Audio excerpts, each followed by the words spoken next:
പഹൽഗാം ഭീകരാക്രമണത്തിന്റെ ഉത്തരവാദിത്തം ഏറ്റെടുത്ത ദ റെസിസ്റ്റന്റ് ഫ്രണ്ടിനെ ഭീകര സംഘടനയുടെ പട്ടികയിൽ ഉൾപ്പെടുത്തിയിരിക്കുകയാണ് US state department. Lashkar e തയ്യബയുടെ നിഴൽ സംഘടനയാണ് TRF. നേരത്തെ ഇന്ത്യയിൽ UAPA നിയമപ്രകാരം TRFനെ ആഭ്യന്തര മന്ത്രാലയം നിരോധിച്ചിരുന്നു. മനു അഖിലിയാണ് വിവരങ്ങളുമായി ചേർന്നത്. Manu, good morning. അങ്ങനെ 26 പേരുടെ ജീവനെടുത്ത പഹൽഗാമിൽ 26 പേരുടെ ജീവനെടുത്ത TRFനെ US ഔദ്യോഗികമായി ഭീകര സംഘടനയുടെ പട്ടികയിലേക്ക് നോമിനേറ്റ് ചെയ്തിരിക്കുന്നു. എന്താണ് വിവരങ്ങൾ? സേതു, പഹൽഗാം ഭീകരാക്രമണത്തിന് പിന്നിൽ പ്രവർത്തിച്ച TRF അഥവാ ദ റെസിസ്റ്റന്റ് ഫ്രണ്ട് എന്ന സംഘടനയെ ഭീകര സംഘടനയായി പ്രഖ്യാപിച്ചിരിക്കുകയാണ് അമേരിക്ക.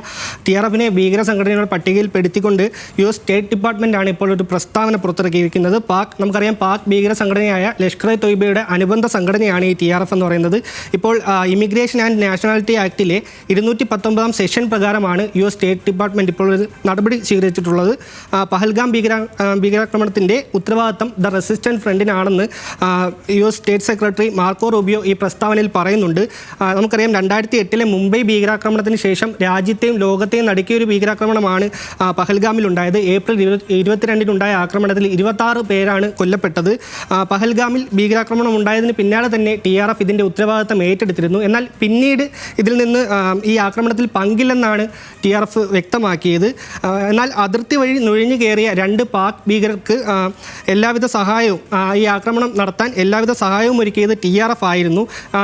ഈ ഒരു ആക്രമണത്തെ സാധാരണക്കാർക്ക് നേരെയുണ്ടായ ഏറ്റവും മാരകമായ ആക്രമണമെന്നാണ് US സ്റ്റേറ്റ് ഡിപ്പാർട്ട്മെൻറ്റിൻ്റെ പ്രസ്താവനയിൽ പറയുന്നത്. 2024 ജമ്മു കാശ്മീരിൽ സുരക്ഷാ സേനയ്ക്ക് നേരെയുണ്ടായ നിരവധി ആക്രമണങ്ങൾക്ക് പിന്നിലും TRF ആണെന്ന് ഈ പ്രസ്താവനയിൽ പറയുന്നുണ്ട്. ഭീകരവാദത്തിനെതിരെ നടപടിയെടുക്കാൻ US പ്രതിജ്ഞാബദ്ധമാണെന്നും മാർക്കോ റൂബിയോയുടെ പ്രസ്താവനയിൽ പറയുന്നുണ്ട്. നേരത്തെ TRFനെ ആഗോള ഭീകര സംഘടനയായി പ്രഖ്യാപിക്കണമെന്ന് UN സുരക്ഷാ സമിതിയിൽ ഇന്ത്യ ആവശ്യമുയർത്തിയിരുന്നു. ഭീകരവാദത്തിനെതിരായ ഇന്ത്യയുടെ പോരാട്ടങ്ങൾക്ക് അമേരിക്കയും ഒരു ശക്തമായ ഒരു പിന്തുണയും ഒരു നിലപാട് പ്രഖ്യാപിച്ചിരുന്നു. ഇപ്പോൾ TRFനെ ഭീകര സംഘടനയുടെ പട്ടികയിൽ ഉൾപ്പെടുത്തിക്കൊണ്ടാണ് അമേരിക്കയുടെ പുതിയ നടപടി. ശരി മനു, വ്യക്തമാണ്.